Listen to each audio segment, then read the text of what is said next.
Good morning, citizens of vlogdom. It's Monday. You're joining me from my bed today. That was relevant, but not really. In an unrelated story, I was going to film this on my camera instead of my webcam, but, tripod broke. I don't know if you can tell, probably can't, but there's actually supposed to be a thing right here that holds the camera in place. It's not there. It wasn't there when I picked up the tripod. I don't know where it is. I looked for it. I don't know. But it's not there. So that's fun. In an unrelated story, I just finished Stargirl, like literally 20 minutes ago maybe, and it's fantastic. I don't know if you've read it, but if not, you should.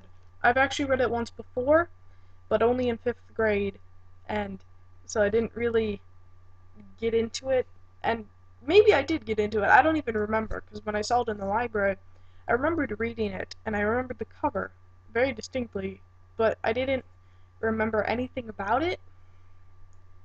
I just remembered the cover. I didn't even know that Stargirl was a girl. Of course, I figured that out, like when I read the description thingy, because it says that she's a girl and that, but I didn't know at first. So I decided to reread it, and I'm glad I did because I really, really love it. And I kind of spoiled myself like 3/4 of the way through because I started Googling Jerry Spinelli to see if he had written anything else, besides Maniac McGee, of course, because I've already read that. And he had. There was actually a sequel to Stargirl. So I clicked on that, and there's a little, like, paragraph about it, so I was going to read that. But it turns out that it actually spoils the ending of Stargirl in that paragraph, so that was fun. It didn't spoil the whole thing, though. It only spoiled, like, a little chunk of it. So it's still a very entertaining read, and very enlightening, and it was awesome. Now I'm working on Underground by Gene Ferris. I don't. Nobody recommended it to me. I haven't heard of it. I just saw it in the library, and I decided to read it. In New Year's resolution news, I only have 2 this year, but they're significantly challenging ones. One is to write more, because I feel good when I write. I like writing, and I don't know how to explain this really, but I feel better when I'm writing rather than when I'm not.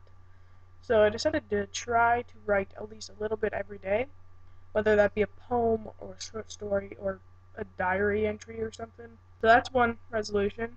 The other one is to read. Last year I did the 50-book challenge and ended up reading 76 books. So this year I thought it would be significantly challenging to just try 100 books, which is what I'm doing. That's pretty much it for me. I'm going to go edit this and then read. And you'll see me next week, and I'll see you hopefully on your days. So whoever is next, you're up next. But hopefully it's Zach.